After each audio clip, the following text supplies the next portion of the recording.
Dallas Cowboys owner Jerry Jones indicated to us that he entered the Tuesday NFL trade deadline time with the itch. The Dallas Cowboys owner, not long before the clock would tick to zero, 3 p.m. Central, whatever, said he was, quote, standing by the track, ready to grab the caboose on this train today in the next few hours. He used the word feverish, and we truly believe that it was his feverish intention to guide Dallas into a move that, as we put it on CowboysSI.com, would transform bye week into bye week. Get it? Thank you. Mike Fisher reporting from the Star in Frisco, where nothing happened. And so now it's time to take a few minutes and analyze what went wrong, or maybe more fairly, what didn't happen. As I've said many times over the course of 40 years covering the NFL, 32 years covering this team, and I saw this a lot today on social media. Cowboys, just do something. No, that's moronic. Just do something is a terrible idea. Just do something is often a shuffling of deck chairs, often a overpay for no reason, and often a way just to pacify the public. And as much as you, the public, and me, the media and the public, wants to have a new toy under the tree in terms of asset management, you don't want it to just be something. It needs to be something that helps you win football games. And it all needs to fit into asset management, where we have to mention, of course, that Jerry has a less prudent approach to asset management than Steven does. And on this day, both those came together and nothing happened. So what went wrong, or more fairly, what didn't happen? 6-2, the Cowboys are, acknowledging that they are an imperfect team like all teams are, but one that could, and I know this is true, in Jerry's mind, be an over-the-top acquisition away from looking like the best team in the NFC. Maybe they still are the best team in the NFC, but one move could have solidified that. 2 moves could have solidified it even more. Jerry on 105.3 The Fan on Tuesday morning said, Mr. Sean, Mr. Arge, we got some things we're entertaining. Some things are coming our way.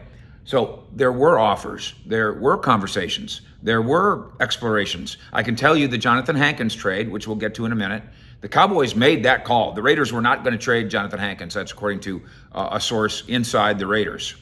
And then the Cowboys out of the blue called and said, give us that guy. They won that trade as far as they're concerned. They gave up nothing for him, and they got a player. Were they trying to give up nothing and get some players this time around? Didn't work out. So the things they were entertaining, the things that were coming their way maybe, that didn't, here we go. Ding.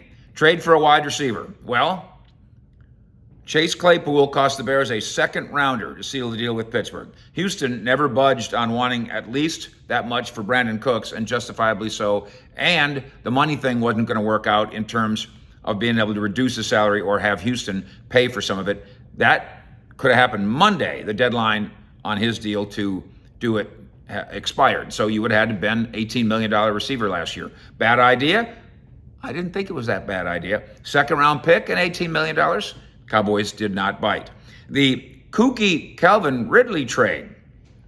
He is suspended for gambling and still getting traded from Atlanta to Jacksonville. This is a really good thing for Atlanta because he's not going to play there. He didn't want to play there. Mental health reasons, suspension, and gambling. But now they get conditional picks for a guy that was a non-entity. Good for them. Obviously, that doesn't help the Cowboys this year. So James Washington is nearing a return, and that will have to do. A trade for a pass rusher. I believe that this is not something that the Cowboys were pushing for, but I understand the public fascination. It's a critical position, and big names were flying around, and 2 of them did indeed fly. Well, one of them, Bradley Chubb, moves to Miami in exchange for a package featuring a first rounder. Goes from Denver to Miami. I don't understand why Denver is giving up 25 and 26-year-old premium talent.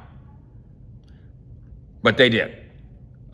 It'll be more affordable. Let's understand that.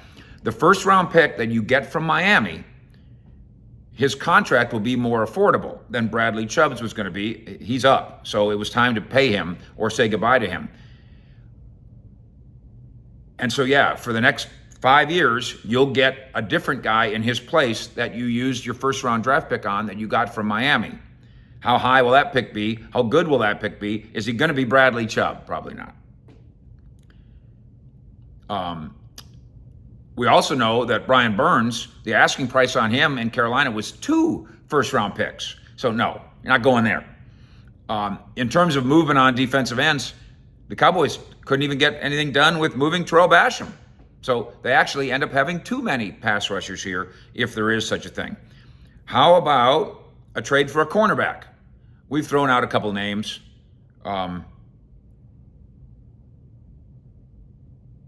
As you're looking at Washington's, William Jackson is struggling. He's not having a good year. Sidney Jones doesn't matter in Seattle. He's a non-factor there. So nothing cooking there. We mentioned Jonathan Hankins. We are told that the Cowboys are cutting Tristan Hill. So there is one too many guy. And that means, of course, that they tried to trade Tristan Hill. And there were no takers. The rest of the league looking around and seeing, you got too many defensive linemen. We're not going to give you anything for them. We'll wait till you cut them. And our understanding now is that the Cowboys are indeed cutting Tristan Hill, the former premium pick, a Rod Marinelli pet that almost worked, but not quite. Trade for an offensive lineman. No. Tyron Smith coming back, and you got Peters. That's what you get. Hankins, run stopper, who essentially comes here and replaces Tristan Hill. And that's what you get. The Cowboys can still win games. They can still call Odell Beckham Jr., but as regards Jerry Jones grabbing that caboose, because his quote this morning, it was a great quote. That train's going to come by, and I'm going to grab that caboose, and I'm standing at the station. The train has left the station. The train ran on time. The trade train ran on time, but the Dallas Cowboys and Jerry Jones ran out of time. In Frisco with the Cowboys at the Star, Fish out.